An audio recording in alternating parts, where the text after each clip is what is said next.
Alright guys, tonight we're going to be talking about The Hills Have Eyes. Now, the original was released in 1977. It was directed and written by Wes Craven. It was actually one of his earlier works. A few years later he would go on to become fairly famous in the horror genre with Nightmare on Elm Street. The story is kind of a simple story. It's about a family that is traveling through the desert to California, and they run into a family that, well, they're psychos. Plain and simple. Now, in the original film, it was a family of people that lived in the hills that were inbred.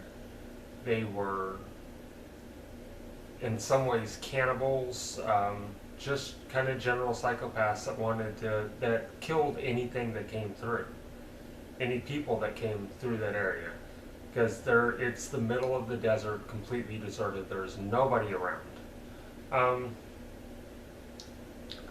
It's like most horror films that were made in the 70s. It kind of relies on psychological chills and creeps to get through it. It's not so much scary as it is more suspenseful than anything.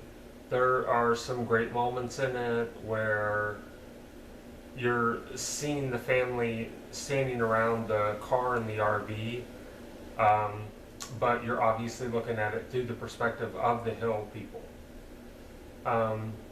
There's some pretty decent action in it. It was kind of a slow burn throughout the movie, but I kind of found it to be slightly unsatisfying. It's like it was burning towards something but never quite got there. Could never quite get that one moment where you're like, okay, this is the good part. Like I said, there was some pretty good action.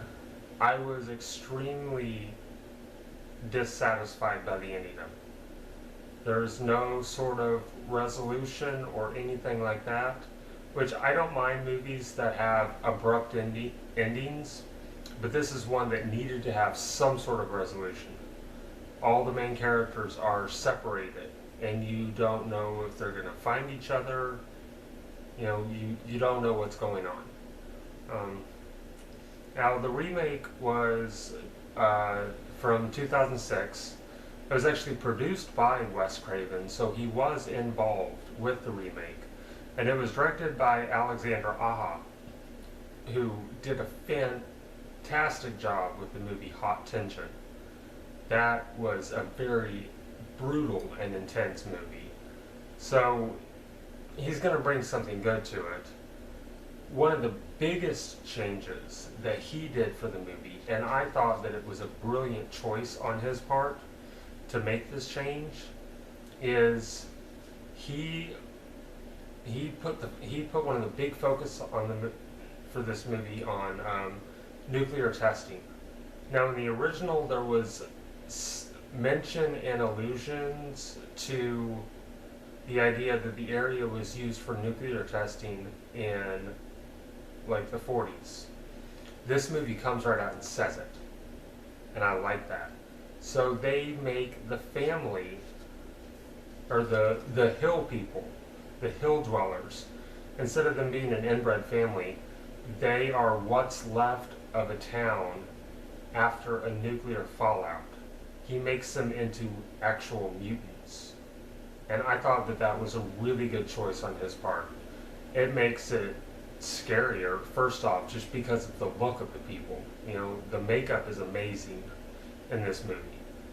And it adds another layer to it, because in many ways they're victims themselves.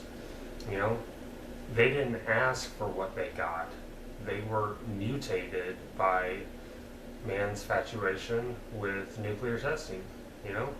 They're just trying to survive out there, because they obviously wouldn't be welcome in normal society. So they have to do what they have to do.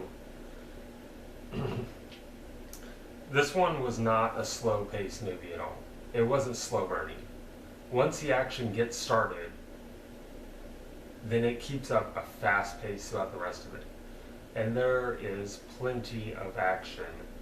There is plenty of violence. There is lots of gore. The tension is high running throughout the movie. You know, it's very much like a violin on a very high-pitched note throughout the whole thing. You know, just constantly going and going and going. Sorry, guys. I'm not trying to say anything bad about Wes Craven because I very much like Wes Craven. You know, some of my favorite movies that have come out the past 15 years have been the Scream series. So I'm a huge fan of Wes Craven, but it seemed to me that this particular remake was what the original movie should have been, but couldn't quite reach. And I'm not only talking about the advances in makeup and camera technology and CGI, because all of that is used in the remake, obviously. I'm not even talking about that. I'm just talking about the pace of the story, the violence, the character developments. Even the acting was a lot better in the remake than it was in the original. I just thought the acting was fantastic. I had some people in there that I really like as actors, like Emily DeRavine, Ted Levine. They're both in it, and I love both their works. So, if this is one that you're interested in watching, I would say go for the remake because you're gonna get a better movie experience out of it. But at the same time, the original is a classic, and it should not be disregarded in any way. And I'm not trying to. I just personally enjoyed the remake better. But watching the original makes you appreciate the remake even more so than you normally would, because you're seeing a great story that was written and you're seeing just a better version of it. But again, Wes Craven is a horror icon. You really can't say anything bad about him. I just think that the director of the remake, Alexander Aja, I think he has the potential to become this generation's Wes Craven.